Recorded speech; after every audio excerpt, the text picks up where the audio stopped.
fazer contato com o professor do Departamento de Geografia da USP, do Programa de Pós-Graduação em Ciência Ambiental, Wagner Ribeiro. Bom dia, Wagner. Bom dia, Glauco. Bom dia quem nos acompanha.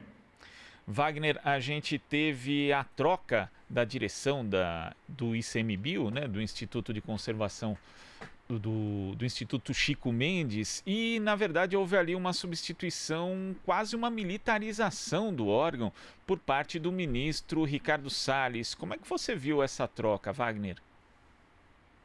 Olha, veja, Glauco, com muita preocupação, né? O ministro afirmou para uma outra rádio no sábado em uma entrevista que antigamente não tínhamos os militares e que nem por isso as unidades de conservação conseguem chegar a bom termo em termos de gestão. Essa frase é discutível, né? O que realmente impede uma boa gestão das unidades de conservação, nós sabemos desde muito tempo, são duas questões fundamentais. Primeiro, a questão fundiária, que não está resolvida. Grande parte das unidades de conservação no Brasil ainda não tem regularizada o acesso à terra, enfim, indenização eventual, né, de proprietários de terra. Essa é uma questão muito séria que nós temos que enfrentar já há alguns anos e não se enfrenta diretamente. E segundo é justamente a falta de verbas associada à falta de pessoal. Nós temos aí, às vezes, unidades enormes, né, com 2, 3 guarda-parques, quando tanto, né?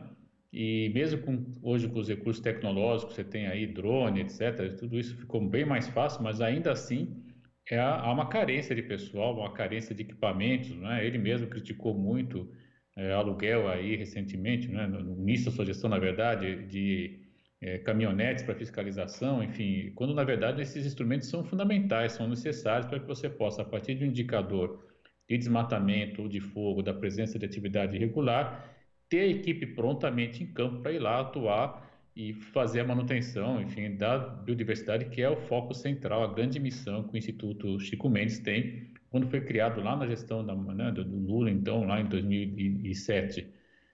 Então, na verdade, não é a militarização que vai levar a isso, né?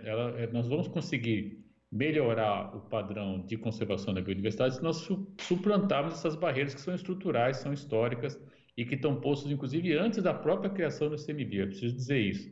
O ICMBio, houve a expectativa que essas questões seriam enfrentadas, elas foram paulatinamente, digamos, cuidadas, mas não como deveria, com a intensidade que deveria, e isso, então, do meu ponto de vista, é o que leva a essa situação não adequada da gestão da unidade de conservação. Por outro lado, quando a gente vê essa militarização, e a militarização sim, porque são todos que têm a formação militar e atuação profissional, nós podemos nos perguntar qual projeto que eles têm para a Amazônia. Se é o projeto do Meira Matos, né, de fechar a Amazônia para o que eles chamam de interesse externo das ONGs, né, de capital, mas no capital internacional eles não se opõem, é curioso, né, se opõem às ONGs, mas não ao capital internacional, ou se é do Livro Branco de Defesa, que foi acordado em 2012, onde claramente está escrito lá que os militares devem ajudar na conservação da biodiversidade do Brasil, reconhecendo o caráter estratégico e importante da bio e sociodiversidade que singulariza o Brasil como uma potência, né, nessa combinação desses dois atributos fundamentais para o século XXI. Então, esse é um desafio que está posto, né? Nós não sabemos exatamente qual das duas doutrinas militares esse conjunto que está chegando hoje à gestão do ICMBio vai adotar, né? Eu diria que essa é, de fato, a grande pergunta que fica no ar, a partir dessa mudança e muito importante, expressiva na dúvida, né, já que você vai ter aí. Agora, algumas coisas nós só podemos afirmar também, né? A gente que estudei os militares nos anos 90, para minha dissertação de mestrado, ela tem mais de 20 anos, mas a gente sabe que eles têm algumas formas de atuar que são bastante preocupantes. Primeiro, são absolutamente hierárquicos, e segundo, né, eles têm uma dificuldade muito grande de transparência e veiculação de informação. E isso é histórico quando a gente vai analisar as questões militares no Brasil, sempre foi dessa forma, não há por que imaginar que será diferente, né? Então isso já traz muita preocupação, porque talvez nós tenhamos mais dificuldades para acessar a informação do ICMBio. Só para dar uma informação sobre isso, né, a gente que acompanha com regularidade o ICMBio, tem que estar no site com alguma frequência, já houve lá mudanças de monitoramento, a gente percebe que eles avisam lá que estão nos observando, etc. Enfim, e daqui a pouco vai chegar o momento que vão pedir um cadastro para você acessar a informação do ICMBio, o que mostra, do meu ponto de vista, um aparelhamento, sim, um controle, né, já que estamos falando de um recurso fundamental e que singulariza, eu insisto sempre isso, o Brasil tem uma posição estratégica porque tem biodiversidade associada à sociodiversidade. Se isso não for encarado como valor estratégico pelos militares que estão lá, de fato é um entreguismo, isso é muito preocupante.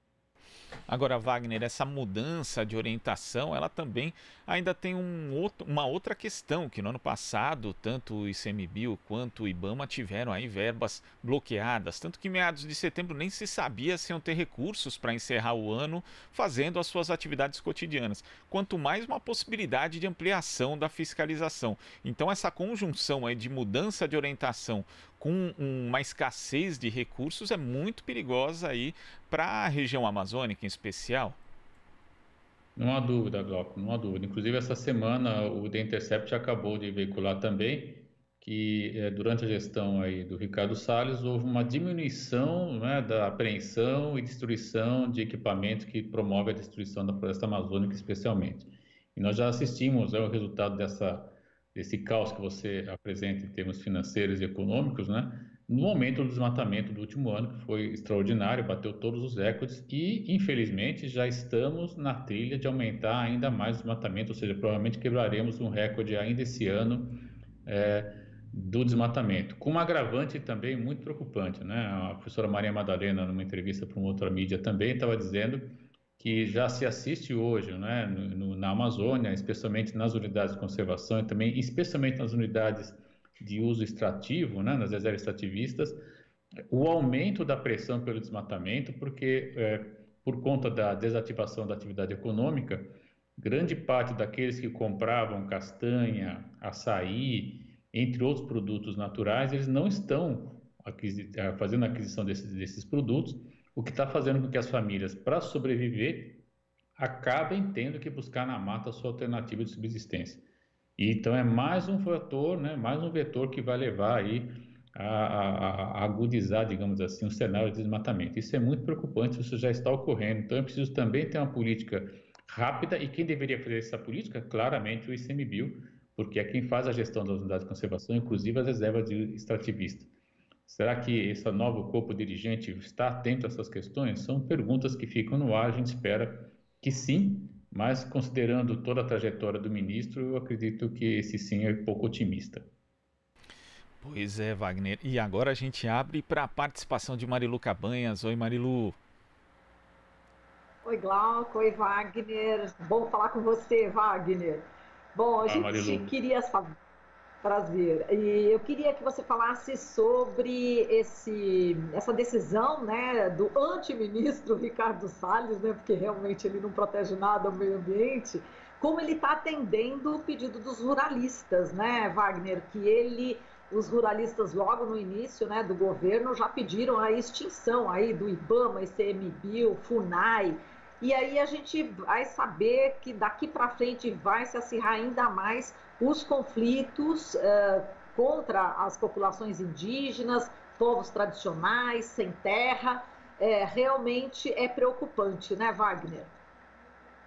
Não há dúvida, Marilu, as comunidades que vivem no interior das áreas de conservação e mesmo as terras indígenas, elas são diretamente afetadas, né? Porque, como eu dizia há pouco, se você não tiver um tipo de amparo mínimo, né, que você possa garantir as condições de reprodução da vida dessas comunidades, você leva, assim, à desagregação, à desarticulação.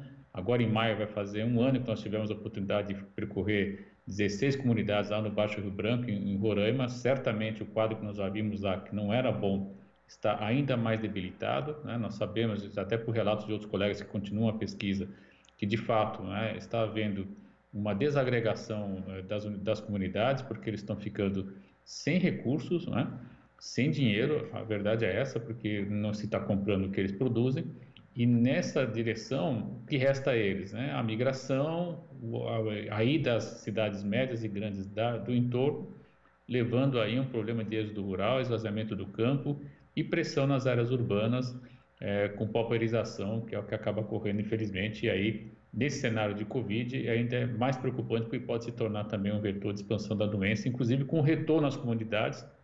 Infelizmente, a gente já está assistindo também isso com comunidades indígenas, né, com povos indígenas, isso traz também mais um vetor de preocupação. Agora, em que medida tudo isso essas questões vão ser pensadas e de alguma maneira administradas por esse conjunto que está sendo levado à direção, eu tenho sérias dúvidas, Marilu, que realmente eles não vão estar preocupados com as comunidades. Eu penso que, na verdade, há uma visão de fazer o mínimo, né, para fazer de conta que tem algo, até porque, como nós já dissemos algumas vezes aqui, é necessário ao Brasil manter os órgãos ambientais aparentemente funcionando, porque grande parte dos financiamentos internacionais exigem uma ação ambiental.